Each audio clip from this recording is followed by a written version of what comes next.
कांचना। सुबह का शांत समय है।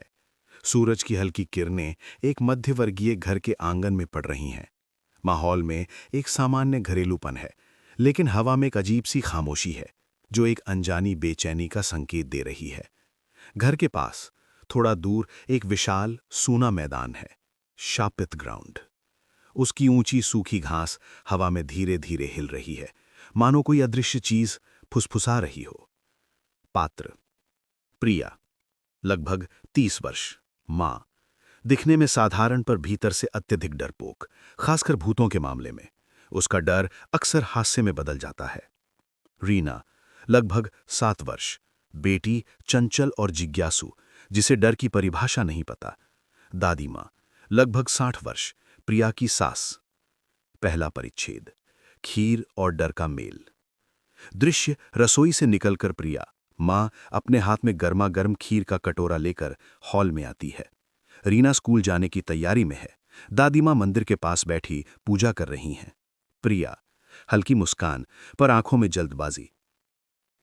रीना, रीना, तुम्हारे लिए आज मैंने खास बादाम और केसर वाली खीर बनाई है। तुम्हें पसंद है ना मेरी बच्ची? प्रिया जल्दी से खीर रीना के हाथ में देती है और खुद तुरंत दादी मां की तरफ मुड़ जाती है। रीना, शरारत भरी हंसी। हाँ मम्मी, बहुत पसंद है, लेकिन इतनी जल्दी क्यों दे रही हो? आज तो स्कूल की छुट्टी है। रीना अपने चेहरे पर खीर का दाग लगाकर मम्मी को छेड़ती है। प्रिया के चेहरे पर डर की एक हल्की लकीर आती है। वो रीना को अनदेखा कर देती है। हाँ हाँ मम्मी, आपके कपड़े तैयार हैं माँ जी। प्रिया अपनी सास की ओर झुककर कपड़ों का ढेर रखती है। इस दौरान उसकी नज़र बार बार बाहर के खाली ग्राउंड की तरफ जा रही है। उसकी सांसें थोड़ी तेज है, जैसे वो किसी चीज से भाग रही हो। दादी मां हूं में जवाब देती हैं, बिना सिर उठाए। दूसरा परिच्छेद, सवाल जो नहीं पूछा जाना चाहिए। रीना खीर का कटोरा एक मेज पर रखती है और अचानक गंभीर होकर बाहर के मैदान की ओर इशारा करती है। मैदान, जिसे काला मैदान कहा जाता है, बेहद डरावना और झाड़ियों से भरा लगता है। रीना, निर्दोष जिज्ञासा। मम्मी, आप हमेशा मुझे उस ग्राउंड में खेलने से मना करती हो, ऐसा क्यों? बोलो ना, पड़ोस के बच्चे भी नहीं जाते। क्या वहां कोई खजाना गड़ा है? प्रिया का शरीर रीना के सवाल पर अचानक ठंडा पड़ जाता है। उसके चेहरे का रंग उड़ जाता है। उसकी आंखें मैदान को देखती हैं जैसे वहां से अभी कोई प्रेत बाहर आ जाएगा। उसके हाथ कांपने लगते हैं। प्रिया, आवाज में सख्ती और घबराहट का अजीब मिश्रण।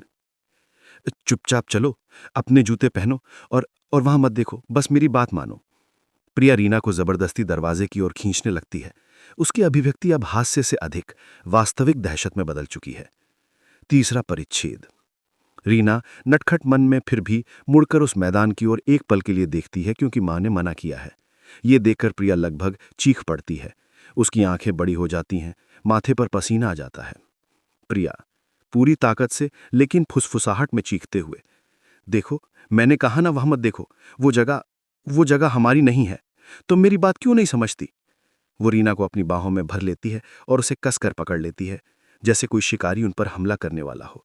उसका ही अति नाटकीय डर एक पल के लिए हास्य पैदा करता है, लेकिन अगले ही पल मैदान से आती एक सूखी पत्ती की सरसराहट से माहौल फिर गंभीर हो जाता है।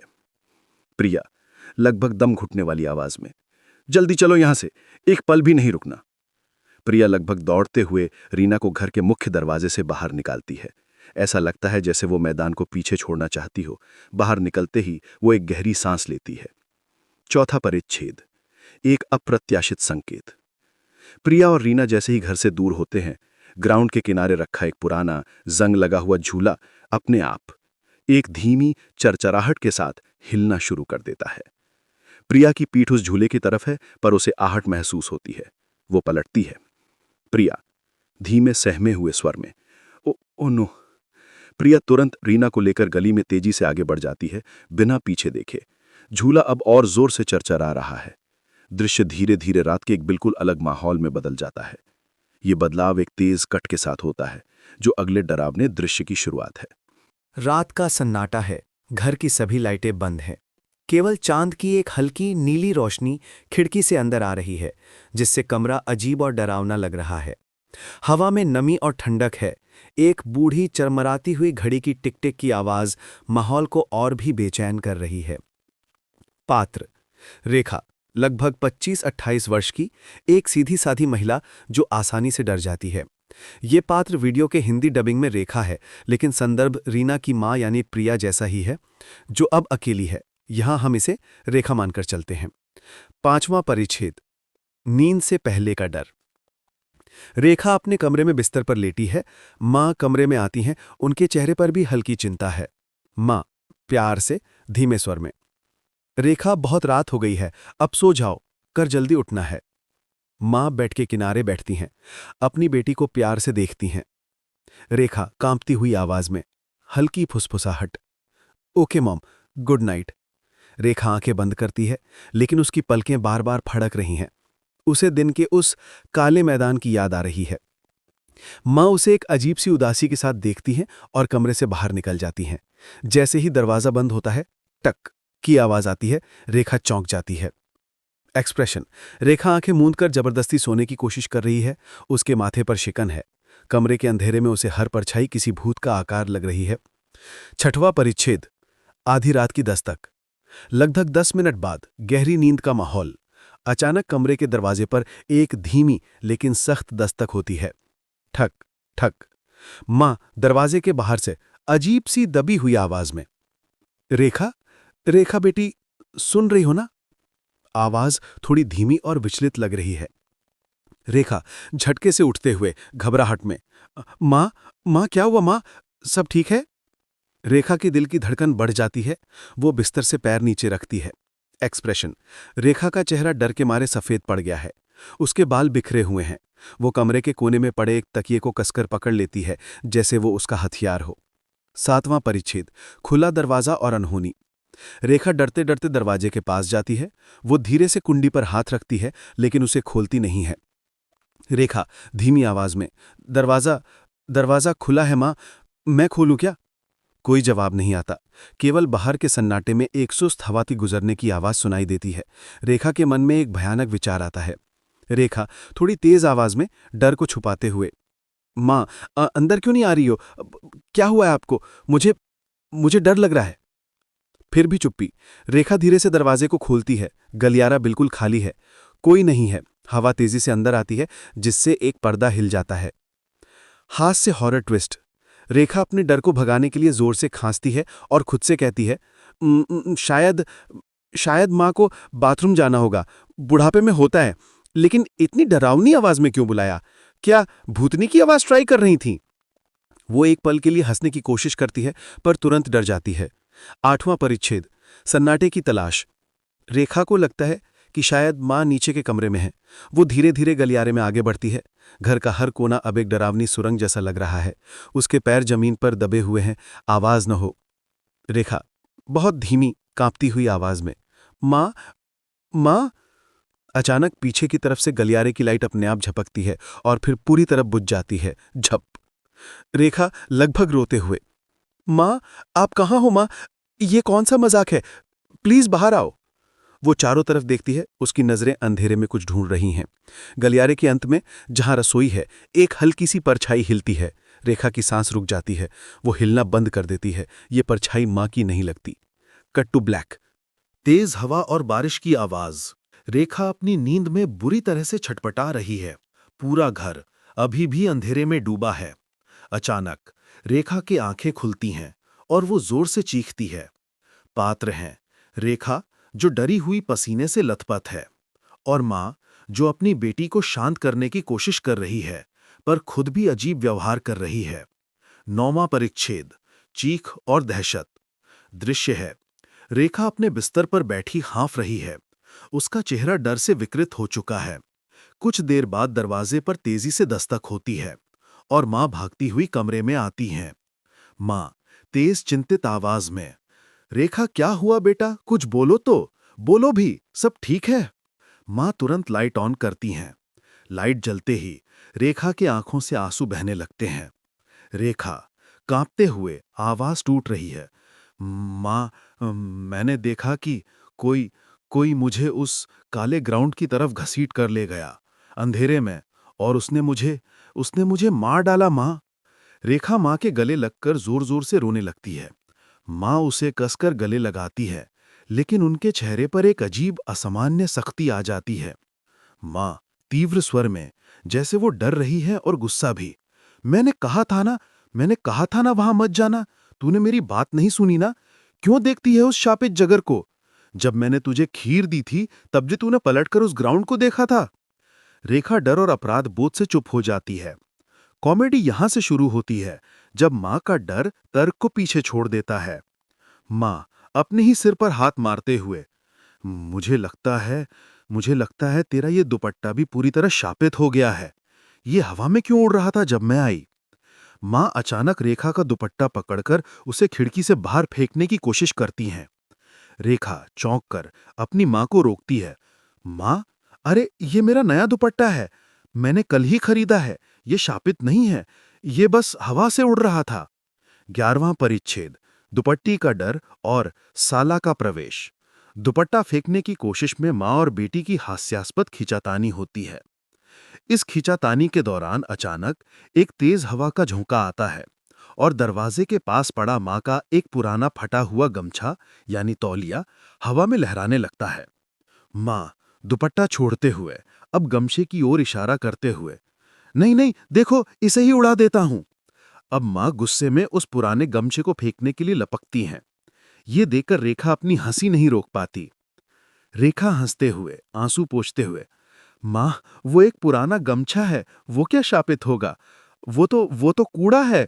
और आपने अभी इसे ही उड़ा देता हूं क्यों कहा? आप किसी साले को गाली क्यों दे रही हैं?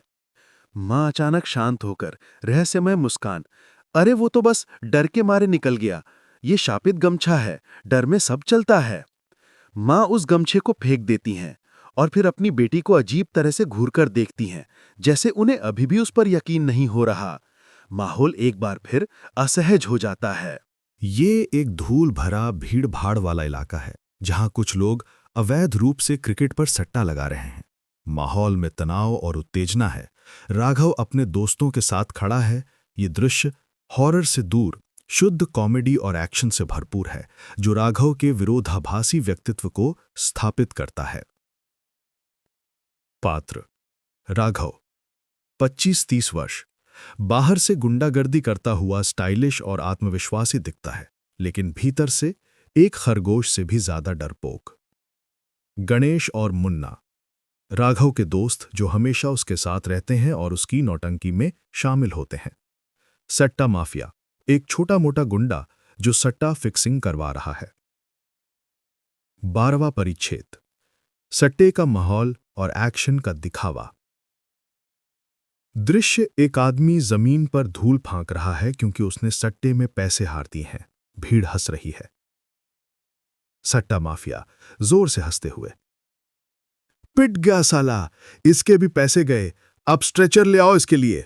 नेक्स्ट, अब तू कितने लगाएगा? 5,000? कहां से आएंगे तेरे पिताजी देंगे। वो आदमी दुखी होकर चला जाता है। तभी राघव अपने दोस्तों के साथ स्टाइल में एंट्री करता है।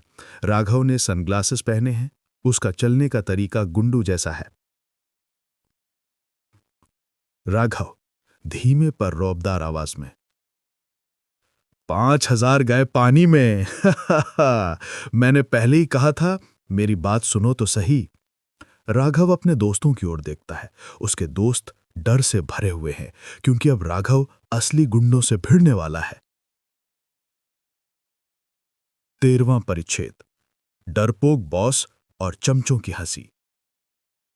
राघव अपने स्टाइल में खड़ा होकर सट्टा माफिया को आंखें दिखाता है। माहौल गंभीर हो जाता है। सट्टा माफिया राघव को चुनौती देते हुए, क्यों रे, और कोई बचा है क्या?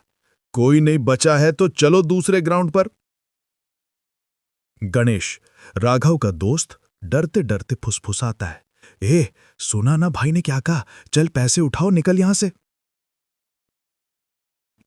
राघव अचानक एक जोरदार नकली ठहाका लगाता है और अपने दोस्तों को आंख मारता है। अरे ओए दोनों, तुम्हें मैंने किस लिए रखा है? जाओ और मेरे लिए एक शानदार कॉफी लाओ, और हां, उस दूसरे ग्राउंड वाले से कह दो आज रात की लड़ाई इसी ग्राउंड पर होगी। राघव के दोस्त डर के मारे एक दूसरे को देखते हैं। मुन्ना मन ही मन फुसफुसाते हुए, यह हमेशा ऐसा ही करता है, पहले हीरो बनेगा, फिर हमें पिटवाएगा और खुद मां के पीछे छिप जाएगा। 14वां परिच्छेद, ब्रूसली का चेला और नौटंकी। एक और गुंडा राघव को ललकारता है और एक कुंगफू स्टाइल की छड़ी दिखाता है। गुंडा गुर्राते हुए, आज तू गया काम से, हड्डियां तोड़ दूंगा, मैंने ब्रूसली के चेले से इसे चलाना सीखा है।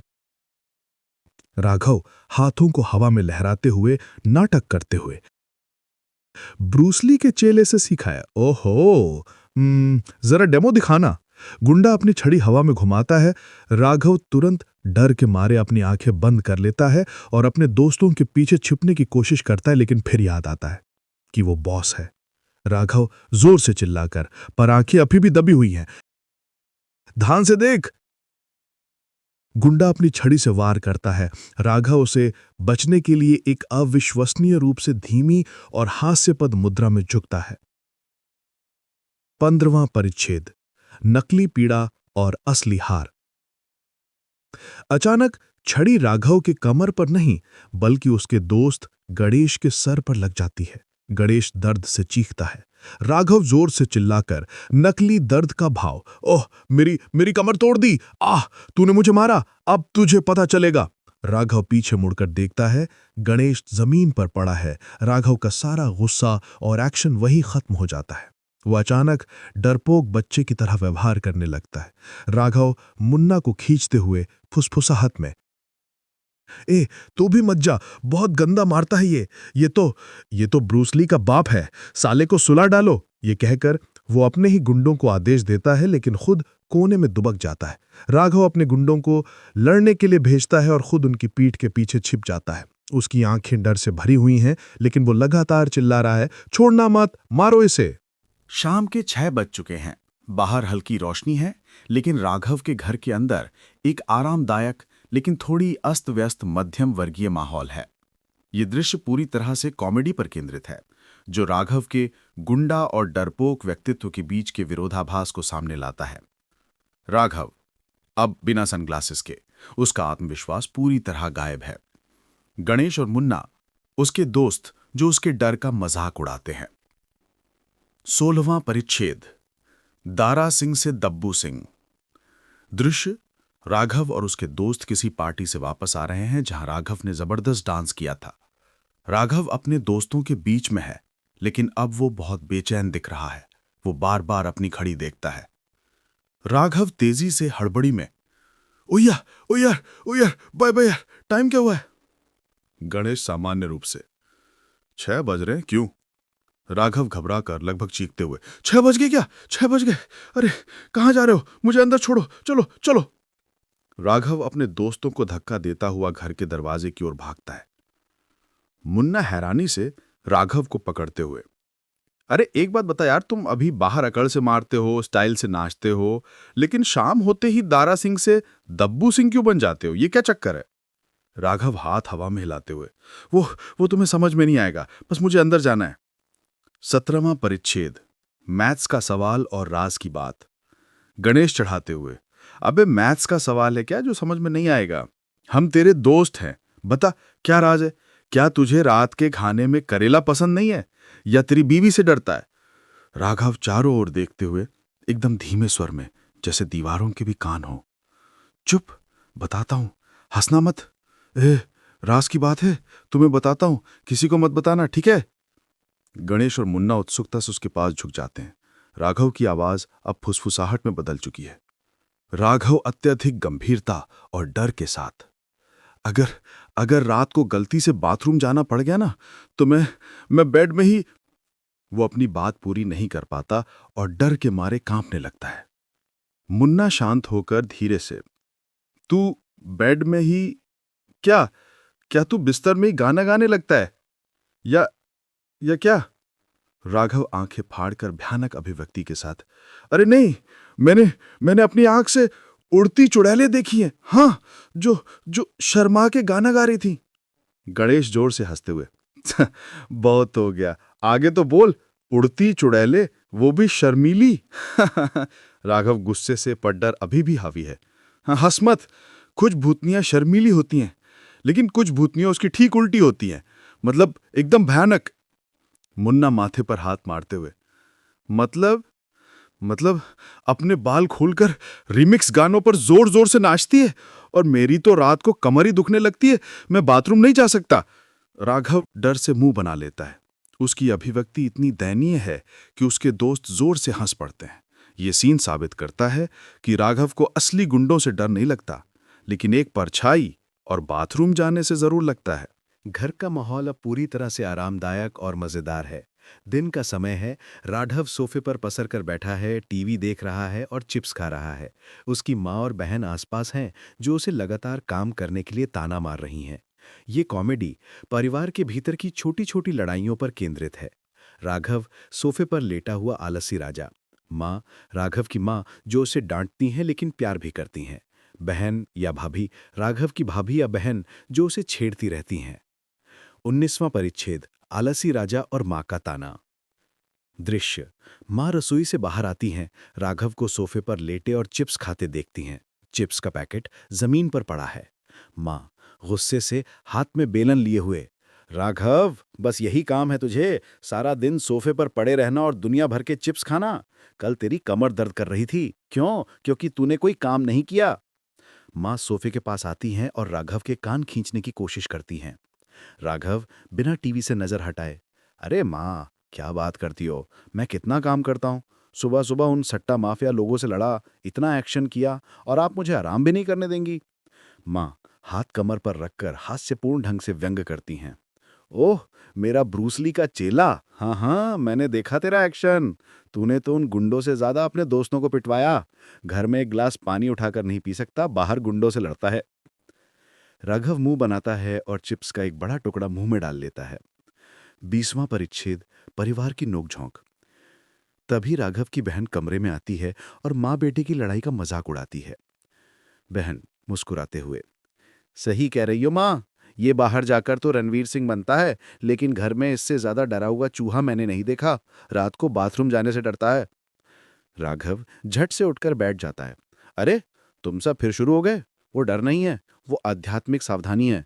मैंने तुम्हें बताया था ना, शर्मीली चुड़ैलें रात को गाना गाती हैं, और मैं गाना सुनकर बीमार हो जाता हूं। बहन आंख मारकर चिढ़ाते हुए, हाँ हाँ, और जब माँ तुम्हें आवाज देती हैं तो तुम डर के मारे कंबल में छिप जाते हो। मैंने देखा था कल, माँ ने आवाज दी थी और तुम कंबल के अंदर से कह रहे थे, मैं नहीं हूं। 21वां परिच्छेद, हास्यास्पद अंतिम धमकी। अब राघव का गुस्सा कॉमेडी का रूप ले लेता है। वो सोफे से कूदकर खड़ा होता है और नाटकीय ढंग से अपनी बहन की तरफ देखता है। राघव नाटकीय लहजे में, बस हो गया, ये घर मेरा है और इस घर के नियम मैं बनाता हूं। माँ शांत लेकिन मजाकिया धमकी, हाँ बेटा ये घर तेरा है, तूने इसमें 1 रुपए की ईंट भी लगाई है। अगर ये घर तेरा होता ना तो तेरी शादी अब तक हो चुकी होती, और उस बीवी के डर से तू टाइम पर सोता भी और टाइम पर उठता भी। राघव हार मानकर धीमे स्वर में, अरे माँ क्या आप हमेशा मुझे शादी की धमकी क्यों देती हो, मैं अच्छा खासा सो रहा हूं। माँ प्यार से उसके गाल ठिपथपाते हुए, जा बेटा जा, अपनी ब्रूसली वाली कमर की मालिश करवा ले, वरना रात को शर्मीली चुड़ैलें आएंगी और तुझे उठाकर ले जाएंगी। राघव तुरंत डरकर सोफे पर दुबक जाता है और अपने दोस्तों को फोन लगाने लगता है। राघव फोन पर हुसफिसाते हुए, ए मुन्ना जल्दी आ, मेरी माँ ने चुड़ैल का नाम लिया है, मुझे बाथरूम जाना है, तू दरवाजे पर खड़ा रहना। हाँ। शाम ढल चुकी है, सूरज डूबने वाला है और आसमान नारंगी से हल्का बैंगनी हो रहा है। वो समय जब परछाइयां लंबी होती हैं और डर सबसे ज्यादा होता है। राघव अपने दोस्त मुन्ना और गणेश के साथ घर के बाहर खड़ा है। तीनों के चेहरे पर घबराहट है। दूर वो सूना काला मैदान दिखाई दे रहा है। राघव अपने जीवन के सबसे बड़े डर का सामना करने वाला, गणेश और मुन्ना राघव के सहायक जो उससे ज्यादा डरे हुए हैं। 22वां परिच्छेद, मजबूरी और बहाने। दृश्य, राघव अपने सर पर एक बड़ा सा गमछा तौलिया लपेटे हुए हैं ताकि उसे चुड़ैलें ना देख सकें। राघव फुसफुसाते हुए, लगभग रोते हुए, यार तुम दोनों को उस राउडी बिल्डर ने यहीं क्यों बुलाया?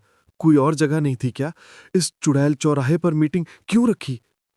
गणेश कांपते हुए चारों ओर देखते हुए, राघव भाई क्या करे? उसने कहा अगर उससे मिलना है और जमीन का कब्जा लेना है तो यहीं आना पड़ेगा। शायद वो भी किसी से डरता होगा।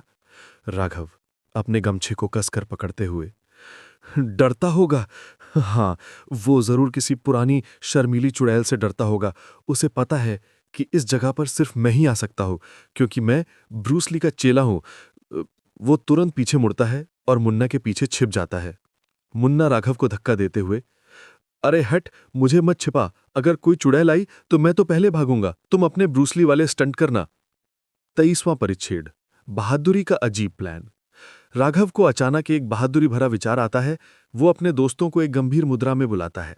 राघव हाथ से इशारा करते हुए, ठीक है, सुनो मेरा प्लान।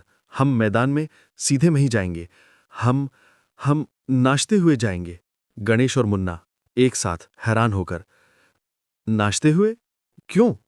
राघव कॉमेडी हॉरर तर्क, अरे बेवकूफो, अगर हम नाचेंगे तो चुड़ैलों को लगेगा कि हम किसी शादी की पार्टी से आए हैं, और रात को पार्टी से आए लोगों को चुड़ैलें नहीं मारती। ये उनका प्रोफेशनल रूल है। मुन्ना सर पीटते हुए, भाई तुम ब्रूसली के चेले नहीं, किसी कॉमेडी डायरेक्टर के चेले हो। नाचते हुए कैसे जाएंगे? राघव तेजी से 2 कदम उठाता है और अजीब तरह से पैर पटकता है। ऐसे, चलो, नो पेन नो गेन। अपने पुराने डायलॉग को दोहराते हुए, चलो दर्द को भुलाओ। राघव खुद तेजी से नाचना शुरू कर देता है, एक हास्यास्पद बेतुका डांस जिसमें वो बार बार पीछे मुड़कर देखता है। मजबूर होकर गणेश और मुन्ना भी अजीब तरह से थड़कते हुए उसके पीछे पीछे जाते हैं। 24वां परिच्छेद। मैदान का सन्नाटा और रहस्य। तीनों नाचते, डरते और लड़खड़ाते हुए मैदान के बीचों बीच पहुंच जाते हैं। मैदान में एक अजीब सा सन्नाटा छाया हुआ है। हवा एकदम रुक गई है। गणेश कांपते हुए फुसफुसाहट में, राघव भाई, यहां कोई नहीं है, बिल्डर भी नहीं आया। राघव अपनी छाती पर हाथ मारते हुए, जरूर मेरी बहादुरी देखकर वो भाग गया होगा, डर गया होगा। मैंने कहा था ना, मैं ब्रूसली का दादा हूं। हाँ। राघव जैसे ही दादा कहता है, मैदान की जमीन पर एक पुराना मटमैला कपड़ा दिखाई देता है। राघव उसे लात मारता है। राघव लात मारकर, क्या है ये, किसी की पुरानी चड्डी है क्या? मुन्ना और गणेश डरते हैं क्योंकि कपड़े में से धूल का एक अजीब सा घना बादल उठता है। मुन्ना तेज आवाज में, राघव, ये कपड़ा उस आदमी का है जिससे ग्राउंड खींचकर ले गया था। राघव डर के मारे जम जाता है। वो चुपचाप धीमी गति से पीछे मुड़ता है और देखता है कि मैदान के बीचों बीच जमीन के नीचे कुछ अजीब सा चमकीला दफन है। राघव गहरी सांस लेते हुए, उसके चेहरे पर डर और उत्सुकता का मिश्रण है। ये क्या है? वो अपनी डरपोक प्रवृत्ति को भूलकर उत्सुकता में उस जमीन पर अपने हाथ से मिट्टी हटाता है। रात गहरी है। राघव का घर अब अंदर से अजीबोगरीब लग रहा है। जिस रहस्यमय वस्तु को राघव जमीन से खोद कर लाया है, वो एक पुराना मटमैला पीतल का लॉकेट है, जिस पर कुछ अजीबोगरीब नक्काशी की हुई है। राघव ने इसे घर के स्टोर रूम के कोने में कपड़ों के नीचे छिपा दिया है। राघव, अनजाने में मुसीबत को घर लाने वाला। मां, राघव की मां, जिनका डर अब दुगना हो चुका है। बहन, घर की नोकझोंक जारी रखने वाली। 25वां परिच्छेद। लॉकेट और खजाना का भ्रम। दृश्य, राघव अपने दोस्तों के साथ स्टोर रूम में है, लॉकेट को देखकर उत्साहित है। राघव आंखें चमकाते हुए, देखा, मैंने कहा था ना, ये कोई पुरानी चड्डी नहीं बल्कि पुराना खजाना है। ये जरूर किसी राजा का लॉकेट होगा। अब हम करोड़पति। वो लॉकेट को अपने कुर्ते के अंदर छिपा लेता है। लॉकेट छूने में बहुत ठंडा है। गणेश डरते हुए, राघव भाई, ये मुझे शुभ नहीं लग रहा। ये उस शापित मैदान में मिला है, इसे वापस वहीं फेंक दो। राघव गुस्से से, चुप, तू हमेशा नेगेटिव क्यों बोलता है? ये मेरी बहादुरी का इनाम है। अगर इसे वापस फेंक दिया तो चुड़ैलें सोचेंगी कि मैं डर गया। अब हम इसे यहां छिपाएंगे और कोई भूत भगाने वाला तांत्रिक ढूंढेंगे जो इसे पवित्र बना दे। राघव लॉकेट को छिपा देता है, लेकिन लॉकेट से एक हल्की ठंडी हवा का झोंका कमरे में फैलता है। 26वां परिच्छेद। डरपोक की रात। रात का दृश्य। सभी सो रहे हैं। राघव हमेशा की तरह कंबल ओढ़कर सो रहा है। उसका सिर तकिए के नीचे है। तभी स्टोर रूम से एक धीमी लेकिन स्पष्ट चरमराने की आवाज आती है। राघव कंबल के अंदर से फुसफुसाते हुए, हे भगवान, वो शर्मीली चुड़ैल आज गाना नहीं गा रही, वो आज लकड़ी तोड़ रही है। आवाज थोड़ी और तेज होती है। ऐसा लगता है जैसे कोई भारी चीज जमीन पर घसीटी जा रही है। राघव जोर से, मां, दरवाजे पर कौन है? मां अगले कमरे से आती हैं, आधी नींद में। मां चिड़चिड़ेपन में, कौन होगा बेटा, रात के 2 बजे कौन होगा? तू हमेशा ऐसी आवाजें क्यों सुनता है? मुझे सोने दे। राघव नाटकीय ढंग से, नहीं मां, ये शर्मीली आवाज नहीं है, ये तो अटैक वाली आवाज है। मैं डर गया हूं, मेरे पेट में दर्द हो रहा है। राघव तुरंत बिस्तर पर लेट जाता है और पेट पकड़कर रोने का नाटक करता है। 27वां परिच्छेद, सामान का रहस्यमय स्थानांतरण। मां कमरे से बाहर चली जाती हैं। राघव डरकर आंखें बंद कर लेता है। तभी स्टोर रूम से आवाज बंद हो जाती है। अगले ही पल राघव के कमरे के अंदर उसकी मेज पर रखी पानी की बोतल हिलने लगती है।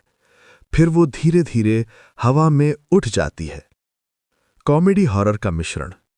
राघव कंबल के अंदर से झांकते हुए, ओह नो, ये भूत का जिम्नास्टिक्स है।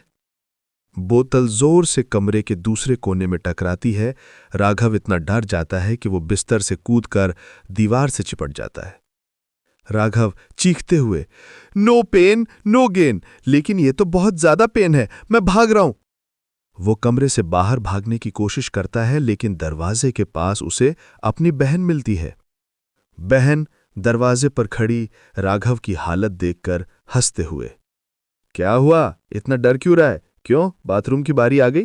क्यों रो रहा है मेरा दारा सिंह? राघव पूरी ताकत से डरते हुए, बहन, यहां कुछ है, कमरे में सामान अपने आप उड़ रहा है, मुझे बचाओ, जल्दी चलो। बहन राघव की बात पर हंसती है और अंदर जाती है, लेकिन जैसे ही वो मेज के पास पहुंचती है, मेज पर रखा लैपटॉप अपने आप जोर से धप की आवाज करता है, जैसे कोई अदृश्य चीज उस पर बैठी हो। बहन पलटकर चीखते हुए, मां, ये क्या था? राघव और उसकी बहन एक दूसरे से चिपक जाते हैं। उनका डर अब वास्तविक और साझा हो चुका है। मां बेलन लेकर भागती हुई आती हैं, क्योंकि उन्हें लगता है कि राघव फिर कोई नाटक कर रहा है। रात का माहौल और भी ज्यादा तनावपूर्ण हो गया है। घर की चीजें अपने आप गिर रही हैं और आवाजें आ रही हैं, लेकिन कोई दिखाई नहीं दे रहा। पूरा परिवार हॉल में इकट्ठा है। सबके चेहरे पर गहरा डर है। ये दृश्य हॉरर और कॉमेडी के बीच झूलता है, जहां डर की प्रतिक्रिया हास्यास्पद बन जाती है। अब उसका डरपोक होने का दावा सही साबित हो चुका है। मां बेलन लेकर खड़ी, लेकिन डर के मारे कांप रही है। बहन, अब यकीन हो चुका है कि राघव झूठ नहीं बोल रहा था। 28वां परिच्छेद, बेलन और अदृश्य शक्ति। दृश्य, मां बेलन पकड़े हुए हवा में किसी अदृश्य चीज पर वार करने की कोशिश कर रही हैं। राघव और उसकी बहन सोफे के पीछे दुबके हुए हैं। मां हाथ में बेलन घुमाते हुए आवाज लड़खड़ा रही है, कौन है तू? बाहर निकल, मैंने कहा ना बाहर निकल, मैं तेरी कमर तोड़ दूंगी। अचानक मां के हाथ से बेलन छूट जाता है और हवा में एक जोरदार फटाक की आवाज आती है, जैसे किसी अदृश्य चीज ने उस बेलन को मारा हो। बेलन जमीन पर नहीं, बल्कि हवा में कुछ देर स्थिर रहता है, फिर धड़ाम से दूर जा गिरता है। राघव सोफे के नीचे से मुन्ना के अंदाज में, ओ नो मां, आपका बेलन भी पिट गया, इसे भी अब स्ट्रेचर चाहिए। राघव का हास्यास्पद कमेंट माहौल को थोड़ा हल्का करता है, लेकिन डर कायम है। बहन राघव को कोहनी मारते हुए, राघव चुप रहे, अब तो तुझे मानना पड़ेगा, तुझे यहां किसी से डर नहीं लगता था, लेकिन अब। राघव गर्व से, डर के बीच में, हां, अब तो मैंने कहा था ना, ये शर्मीली चुड़ैल नहीं है, ये हाई प्रोफाइल भूतनी है, इसे रिमिक्स गाने पसंद है। 29वां परिच्छेद, उड़ता हुआ टीवी और डर की दौड़। तभी हॉल में रखा बड़ा टीवी अचानक झटके से खुद ब खुद ऑन हो जाता है और उसमें कोई पुराना अजीबोगरीब चैनल चल रहा है, जिस पर सिर्फ सफेद नॉइज है, लेकिन आवाज बहुत तेज है। मां कान पर हाथ रखते हुए, ओह मेरे राम, ये क्या हो रहा है? बंद करो इसे, मेरी पूजा की घंटी कहाँ है? मां घंटी ढूंढने के लिए भागती हैं, लेकिन जैसे ही वो किचन की तरफ जाती हैं, हॉल की सारी कुर्सियां अपने आप गोल घूमकर उनके रास्ते में आ जाती हैं। मां चौंक कर अपनी जगह पर जम जाती हैं।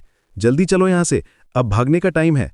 राघव, माँ और बहन तीनों दरवाजे की तरफ भागते हैं, लेकिन दरवाजा भीतर से जोर से बंद हो जाता है। धड़ाम! राघव दरवाजे से टकराकर जमीन पर गिर जाता है। मैंने कहा था ना, ये कोई आम भूतनी नहीं है, ये दरवाजा बंद करने वाली एक्सपर्ट है। 30वां परिच्छेद, लॉकेट का रहस्य और समर्पण। तीनों दरवाजे के पास जमीन पर दुबके हुए हैं। अचानक स्टोर रूम का दरवाजा क्रैक की आवाज के साथ खुलता है।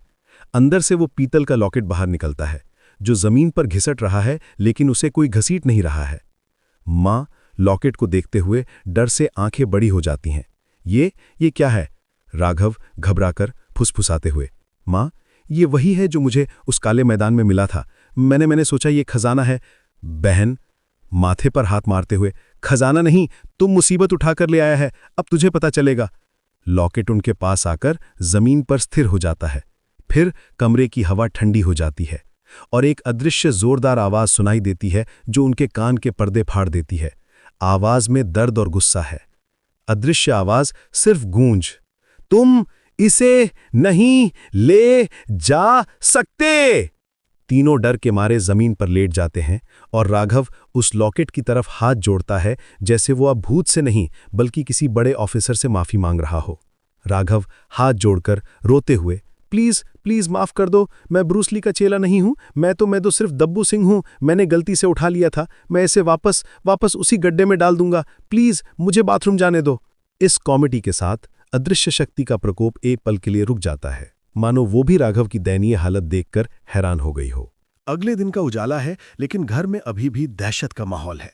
हॉल को अजीबोगरीब ढंग से सजाया गया है। मिर्च, नींबू और अगरबत्तियां हर कोने में है। पूरा परिवार डरा हुआ सिकुड़ा बैठा है। थोड़ी देर में एक अजीब रंगीन कपड़ों वाला तांत्रिक प्रवेश करता है। राघव अब पूरी तरह से दब्बू सिंह बन चुका है। माँ तांत्रिक पर पूरा भरोसा कर रही हैं, बहन तांत्रिक के तरीकों पर शक कर रही हैं। तांत्रिक दिखने में डरावना, पर उसके तरीके बहुत हास्यास्पद हैं। 31वां परिच्छेद, तांत्रिक की भव्य एंट्री। दृश्य, दरवाजा खुलता है और तांत्रिक एक अजीबोगरीब चाल चलते हुए अंदर आता है। उसने भड़कीले लाल और काले कपड़े पहने हैं, चेहरे पर भभूत लगी है और हाथ में एक छोटी सी डमडम बजाने वाली डमरू है।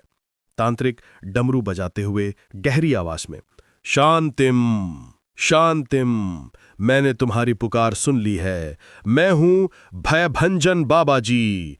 बताओ कौन सी शक्ति ने तुम्हारे घर में रिमिक्स गाने बजाए हैं? माँ हाथ जोड़कर लगभग रोते हुए, बाबा जी आप ही बचाओ, मेरे बेटे को उस काले मैदान से कुछ मिल गया है, वो रात को सामान उठा कर फेंकती है, प्लीज इस घर को शुद्ध कर दो। राघव पीछे से फुसफुसाते हुए, बाबा जी प्लीज जल्दी कीजिए, मुझे रात को बाथरूम जाना पड़ता है, अगर ये भूतनी फिर आ गई तो मैं।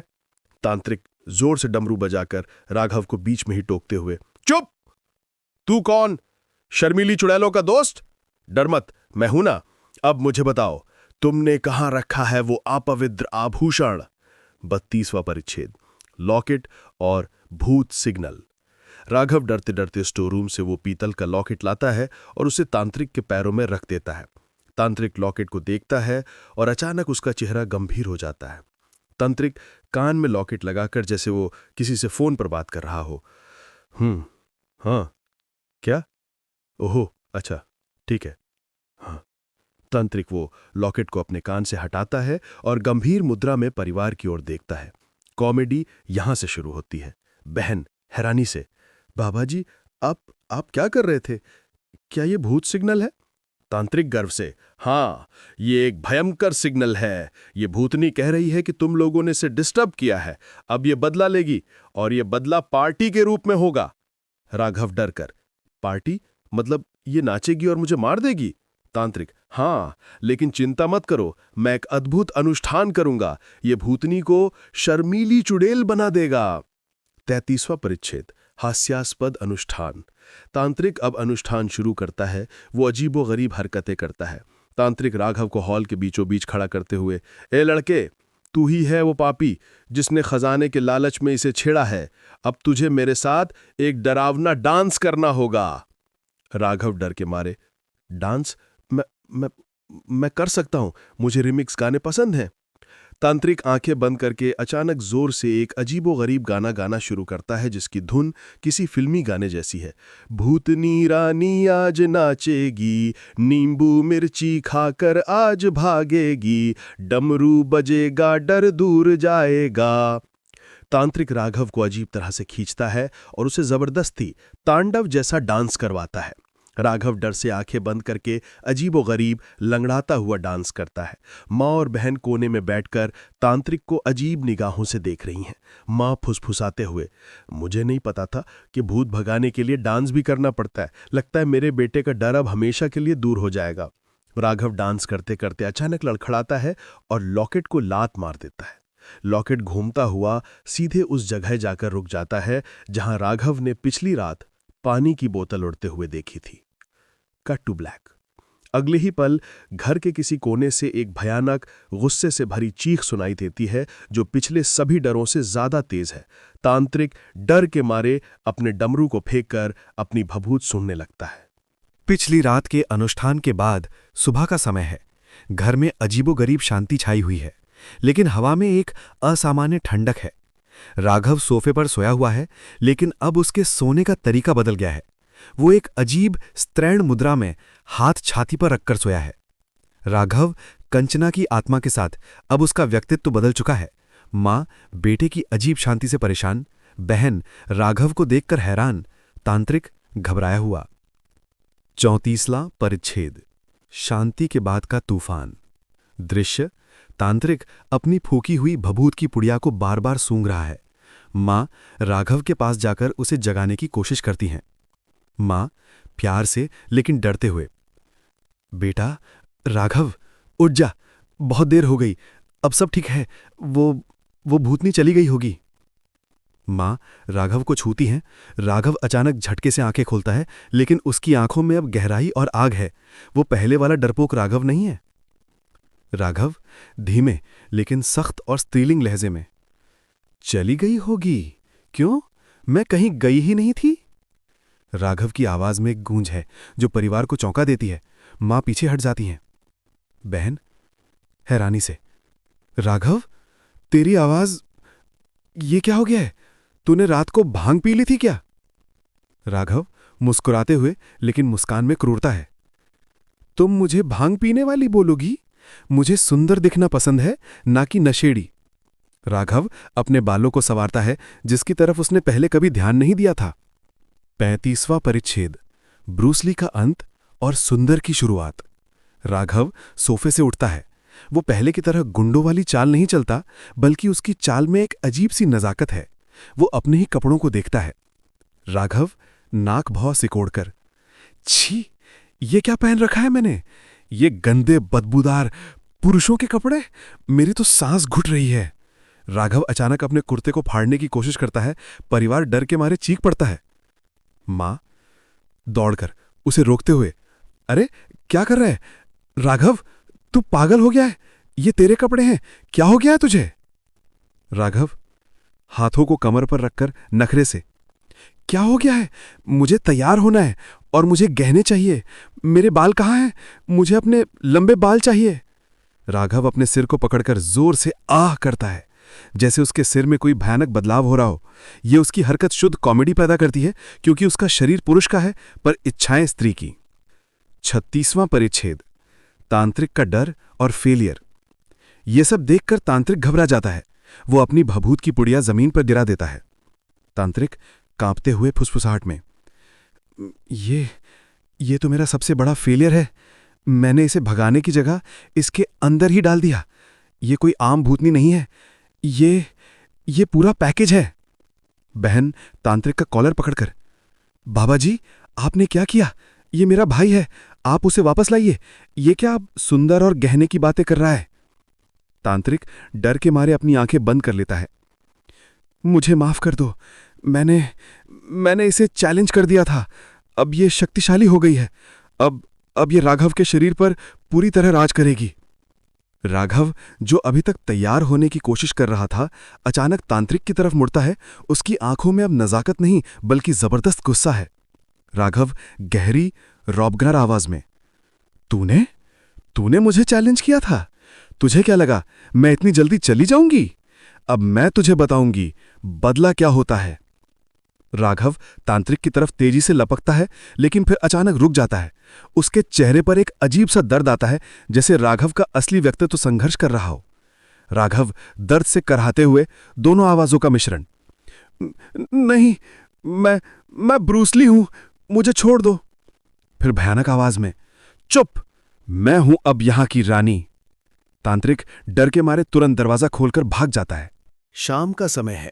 राघव का घर अब एक कॉमेडी स्टेज बन चुका है। राघव ने मां की सबसे भड़कीली साड़ी पहनी हुई है, हालांकि वो उसे ठीक से संभाल नहीं पा रहा है।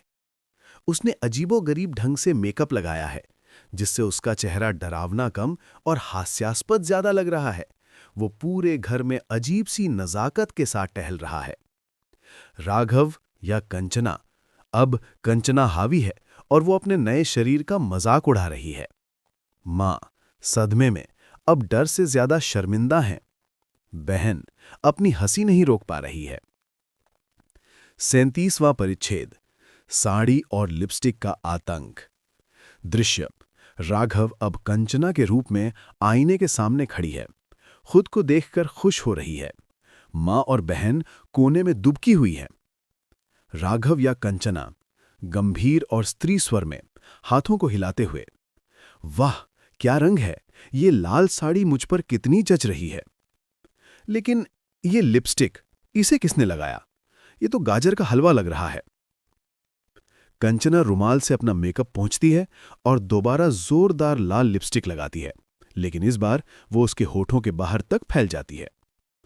मां फुसफुसाते हुए शर्मिंदगी से, हे भगवान, मेरी सबसे महंगी साड़ी और वो लिपस्टिक देखिए, पड़ोसी क्या कहेंगे, मेरा दारा सिंह लिपस्टिक लगा रहा है।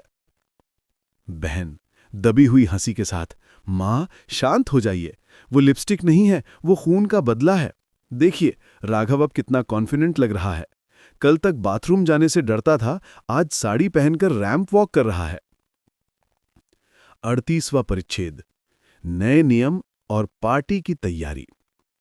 राघव या कंचना अचानक पलटती है और अपनी साड़ी संभालते हुए पूरे परिवार को संबोधित करती है। राघव या कंचना ठोकर खाकर, पर तुरंत संभल कर, तुम दोनों, अब इस घर के नए नियम होंगे। कोई यहां पुरुषों वाले काम नहीं करेगा। मैं यहां की रानी हूं और मुझे खुशी चाहिए। मां हाथ जोड़कर, हाँ हाँ रानी जी, हम सारे नियम मानेंगे, बस आप ये कपड़े बदल लो और थोड़ा धीरे चलो, गिर जाओगी। राघव या कंचना नाक चढ़ाते हुए, क्या? ये मेरे कपड़े हैं और ये पुरुषों का शरीर, इसे संभालना थोड़ा मुश्किल है।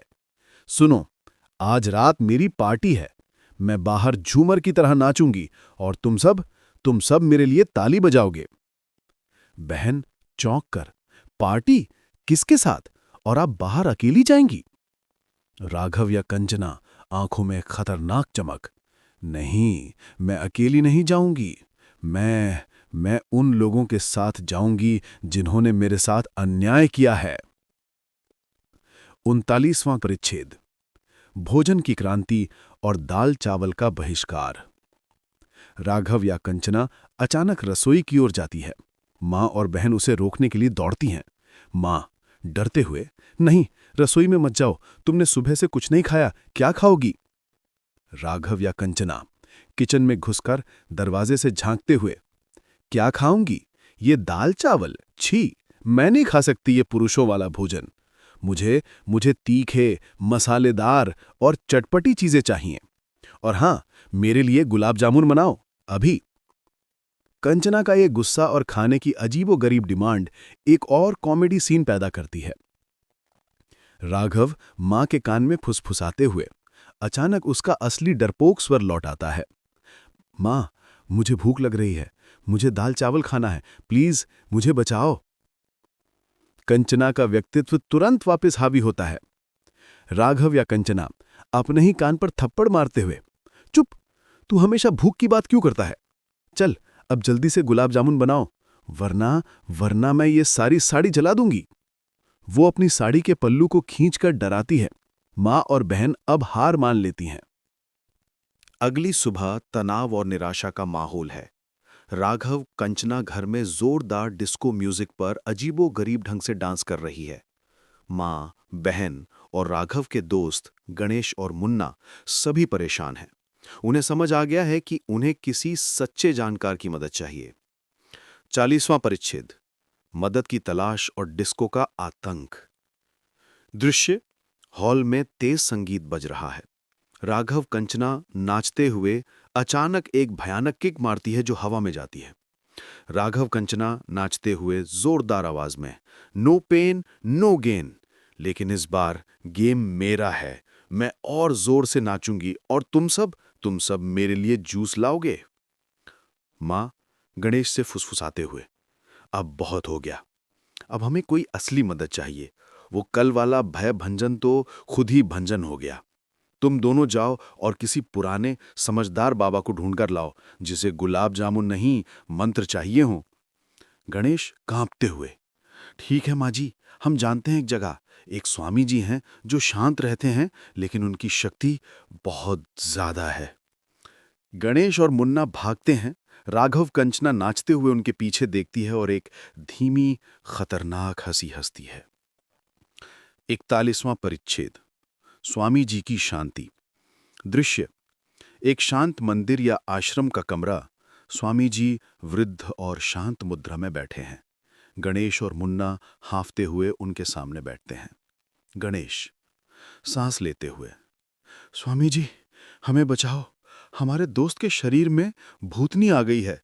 वो साड़ी पहनती है, लिपस्टिक लगाती है और मांगती है।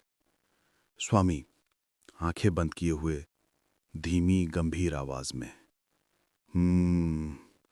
तीसरे लिंग की शक्ति, ये कोई साधारण आत्मा नहीं है, यह अपमान और प्रतिशोध की आग में जल रही है।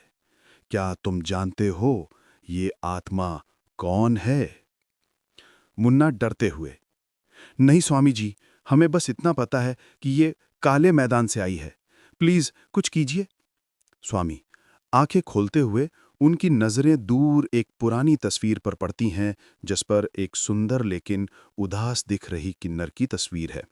प्रकाश केवल उस तस्वीर पर पड़ता है। स्वामी आंखें नम करते हुए गहरी आवाज में, कंचना, एक ऐसी आत्मा जिसने जीवन में सिर्फ दर्द और अपमान देखा। वो एक शिक्षक बनना चाहती थी, एक अस्पताल खोलना चाहती थी ताकि उसके जैसे लोगों को सम्मान मिल सके। Cut to flashback. धुंधला दृश्य, एक सुंदर किन्नर कंचना बच्चों को पढ़ा रही है, उसके चेहरे पर खुशी है। स्वामी वॉइस ओवर में, वो एक दयालु और पवित्र आत्मा थी, लेकिन इस दुनिया ने उसे कभी स्वीकार नहीं किया। समाज ने उसे ताने दिए, अपमानित किया और सबसे भयानक जुर्म तब हुआ जब एक अमीरी की अकड़ वाले बिल्डर ने उसका सब कुछ छीन लिया। और जब उसने विरोध किया तो उस बिल्डर ने उसे उसी काले मैदान में मार डाला और उसी जमीन में दफना दिया। उसका बदला अभी बाकी है। स्वामी जी के आश्रम का कमरा। माहौल गंभीर है। केवल स्वामी जी की शांत गंभीर आवाज गूंज रही है। गणेश और मुन्ना सदमे में पत्थर की तरह बैठे हैं। दूर राघव के घर में कंचना अब भी गुस्सा और दर्द से भरी हुई है। स्वामी कथावाचक के रूप में, कंचना फ्लैशबैक में, विलायक बिल्डर, कंचना का हत्यारा जिसकी पहचान उजागर होती है। 43वां परिच्छेद, सम्मान और सपना। स्वामी कथावाचक, कंचना वो एक महान नर्तकी और उससे भी बढ़कर एक महान इंसान बनना चाहती थी। वो जानती थी कि समाज उसे नीची निगाह से देखता है, इसलिए उसने ठान लिया था कि वो अपने पैसे से एक अस्पताल बनाएगी। एक ऐसा अस्पताल जहां उसके जैसे किसी भी असहाय व्यक्ति का इलाज हो सके, जहां उन्हें सम्मान मिले। उसने दिन रात मेहनत की, लोगों से ताने सुने पर हार नहीं मानी, लेकिन उसकी खुशी एक शैतान को मंजूर नहीं थी। एक ऐसा शैतान जिसकी आंखों में सिर्फ लालच था। 44वां परिच्छेद, लालच और विलायक। फ्लैशबैक का दृश्य बदलता है। एक क्रूर दिखने वाला सूट बूट वाला आदमी विलायक एक शक्तिशाली बिल्डर एक महंगी कार से उतरता है, वो कंचना के बनाए हुए छोटे से अस्पताल की जमीन को देखता है। विलायक कंचना पर चिल्लाते हुए, ए, तू कौन है? यहां क्या भीख मांग रही है? ये जमीन मेरी है, मुझे यहां शॉपिंग मॉल बनाना है, हट जा यहां से। कंचना हाथ जोड़कर दर्द भरी आवाज में, सर, ये जमीन मेरी है, मैंने इसे अपने खून पसीने से खरीदा है, प्लीज, ये गरीबों का अस्पताल है, इसे मत तोड़ो। विलायक जोर से हंसते हुए क्रूरता से, गरीब अस्पताल, ये सब नाटक बंद कर। तू और तेरे जैसे लोग सिर्फ अपमान के लायक हैं। मैं तुझे एक पैसा भी नहीं दूंगा, और हां, अगर यहां दिख गई तो मैं तुझे जिंदा दफना दूंगा। विलायक अपने गुंडों को आदेश देता है। कंचना विरोध करती है, लेकिन वो अकेली है। 45वां परिच्छेद, प्रतिशोध की ज्वाला। फ्लैशबैक का दृश्य सबसे भयानक मोड़ लेता है।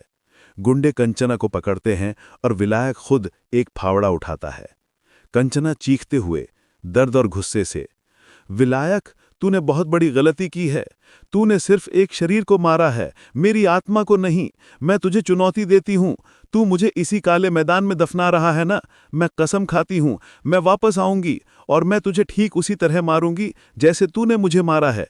तेरा अंतिम संस्कार भी नहीं होगा। विलायक क्रूरता से कंचना को उसी काले मैदान में मार डालता है जहां राघव को लॉकेट मिला था। दृश्य काला हो जाता है। स्वामी वर्तमान में आंखें खोलते हुए आवाज कांप रही है। और यही हुआ। विलायक ने न सिर्फ उसकी जमीन हथिया ली, बल्कि उसके शरीर को भी उसी शापित जमीन में गाड़ दिया। वो आत्मा कंचना अब शांति नहीं चाहती, वो सिर्फ बदला चाहती है। और राघव सिर्फ उसका हथियार है। गणेश और मुन्ना सदमे से एक दूसरे को देखते हैं। उन्हें अब विलन की पहचान पता चल चुकी है। स्वामी जी के आश्रम में अब एक नई ऊर्जा है, डर के साथ साथ एक दृढ़ संकल्प भी। गणेश और मुन्ना तुरंत राघव के घर लौटते हैं। राघव या कंचना अभी भी साड़ी पहने हुए हैं, लेकिन अब वह केवल नाच नहीं रही, बल्कि कमरे में एक अत्यधिक रौबदार मुद्रा में टहल रही है। राघव या कंचना आत्मविश्वास से भरी, बदला लेने को तैयार। माँ अब बेटे को बचाने के लिए कंचना का साथ देने को तैयार। गणेश और मुन्ना पूरी कहानी जानकर अब कंचना की टीम के सदस्य। 46वां परिच्छेद, अंतिम उपाय। दृश्य गणेश और मुन्ना दौड़ते हुए हॉल में आते हैं जहां माँ और बहन डरे हुए बैठे हैं। राघव या कंचना सोफे पर बैठी, पैरों पर पैर रखे राजसी अंदाज में चाय पी रही है। गणेश माँ को फुसफुसाते हुए, माँ जी, स्वामी जी ने सब बता दिया, ये कंचना है। राघव को बचाने का बस एक ही रास्ता है, हमें कंचना का बदला लेने में मदद करनी होगी। माँ आश्चर्य से, बदला? मैं अपने बेटे को बचाने के लिए किसी की हत्या करवाऊंगी? मुन्ना गंभीरता से, हत्या नहीं माँ जी, न्याय। कंचना को उस विलायक से न्याय चाहिए जिसने उसे मार डाला। अगर कंचना को शांति नहीं मिली तो राघव कभी वापस नहीं आएगा। माँ राघव की ओर देखती हैं। कंचना की आंखों में गुस्सा और दर्द साफ दिखता है। माँ आंखों में आंसू लिए हाँ कर देती हैं।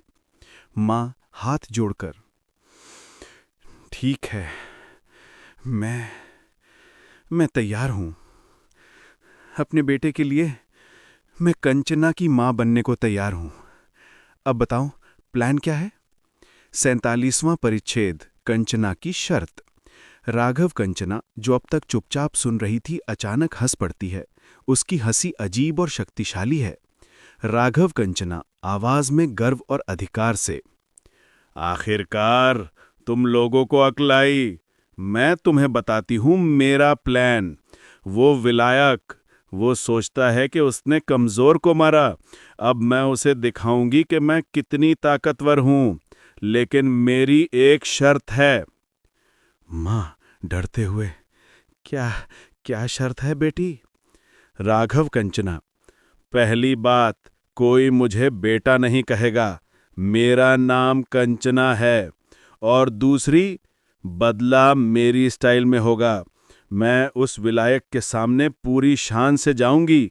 मुझे एक नई चमकीली साड़ी चाहिए, और हाँ, मेरे लिए अंगूठी लाओ, मैं खाली हाथ नहीं जाऊंगी। राघव कंचना अपने हाथ हवा में घुमाती है। उसकी ये डिमांड हॉरर के बीच भी कॉमेडी पैदा करती है। गणेश मुन्ना के कान में फुसफुसाते हुए, पहले जान बचाओ फिर फैशन। 48वां परिच्छेद, विलायक से पहली मुलाकात। दृश्य, रात का समय है। विलायक अपने आलीशान ऑफिस में बैठा सिगार पी रहा है। दरवाजे पर जोरदार दस्तक होती है। विलायक का गार्ड दरवाजा खोलता है। राघव कंचना एक भव्य लेकिन अजीब सी साड़ी पहने हुए रौबदार अंदाज में एंट्री करती है। अंदर आओ। कौन है विलायक? मुझे उससे बात करनी है। राघव कंचना की चाल में आत्मविश्वास है, पर उसका पुरुष शरीर और भड़कीला मेकअप देखकर विलायक चौंक जाता है। विलायक हंसते हुए अपमानजनक स्वर में, कौन हो तुम और ये क्या तमाशा है? मेरे ऑफिस में ये सर्कस क्यों? जाओ यहां से। राघव कंचना आगे बढ़ते हुए, उसकी आंखों में जबरदस्त आग है। तमाशा? ये तो बस शुरुआत है विलायक। तुम शायद भूल गए होगे, लेकिन जमीन कभी झूठ नहीं बोलती। तुम्हें याद है कंचना? जैसे ही कंचना नाम आता है, विलायक का चेहरा पीला पड़ जाता है। उसकी सिगार उसके हाथ से छूट जाती है। राघव कंचना अचानक एक भयानक गूंजती हुई हंसी हंसती है। राघव कंचना हाथ हवा में उठाते हुए, नो पेन नो गेन। तूने मुझे जमीन में गाड़ा था, अब मैं तेरी रूह को निकाल कर नाचूंगी। कमरे की लाइटें जोर से झपकने लगती हैं और हवा में कंचना के रोने और गाने की मिलीजुली आवाजें गूंजने लगती हैं। विलायक डर के मारे कुर्सी से गिर जाता है। ये राघव कंचना का पहला सफल बदला है। रात का सन्नाटा है। विलायक अपनी जान बचाने के लिए एक शक्तिशाली लेकिन दुष्ट तांत्रिक के साथ एक प्राचीन नरसिम्हा मंदिर पहुंचता है। माना जाता है कि ये मंदिर किसी भी बुरी शक्ति को अंदर नहीं आने देता। मंदिर के प्रवेश द्वार पर एक भयानक युद्ध का माहौल है। राघव बटे कंचना अपने पूरे रौब में वहां पहुंचती हैं। उसके पीछे मां, बहन, गणेश और मुन्ना खड़े हैं। राघव बटे कंचना प्रतिशोध की अग्नि में जल रही है। विलायक डरा हुआ लेकिन तांत्रिक की शरण में। दुष्ट तांत्रिक विलायक का रक्षक और परिवार राघव के लिए प्रार्थना कर रहा है। 49वां परिच्छेद, सुरक्षा की ढाल। दृश्य, विलायक मंदिर के मुख्य द्वार पर कांपते हुए खड़ा है। दुष्ट तांत्रिक ने अपने चारों ओर एक सुरक्षा चक्र यानी शील्ड बनाया हुआ है। विलायक दुष्टांत्रिक के पीछे छिपते हुए, बाबा जी, इसे मंदिर में मत आने देना। इस मंदिर में नरसिम्हा भगवान है। यहां कोई बुरी आत्मा नहीं टिक सकती। मेरी रक्षा करो। दुष्ट तांत्रिक अहंकार से जोर से मंत्र पढ़ते हुए, डर मत, मैंने ये रक्षा कवच बनाया है। कोई भी नीच शक्ति इसे तोड़ नहीं सकती। मैं इसे यहीं पर जला दूंगा। तूने एक किन्नर को मारकर बहुत बड़ी गलती की है, लेकिन अब तेरी रक्षा मैं करूंगा। तभी राघव बटे कंचना रौद्र रूप में वहां आती हैं। उसकी आंखें लाल हैं, साड़ी हवा में लहरा रही है और उसका गुस्सा इतना तीव्र है कि हवा भी रुक जाती है। राघव बटे कंचना आवाज में भयानक गूंज से, विलायक, तूने सोचा कि तू भाग जाएगा। तूने एक पवित्र आत्मा को मारा। अब तू यहां किसी पत्थर के भगवान के पीछे नहीं छिप सकता। बाहर आ। 50वां परिच्छेद, प्रवेश और टकराव। दुष्ट तांत्रिक अपनी शक्ति से राघव बटे कंचना पर हमला करता है। आग की एक लपट कंचना की ओर जाती है।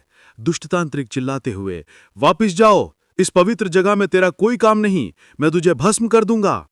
राघव बटे कंचना उस आग के लपट को अपनी आंखों से देखती है और फिर अचानक राघव का शरीर एक पल के लिए कांपता है। कंचना की आंखों में एक अजीब सा सम्मान का भाव आता है। राघव बटे कंचना एक पल के लिए विनम्र स्वर में, नहीं, मैं इस मंदिर की पवित्रता को भंग नहीं करूंगी।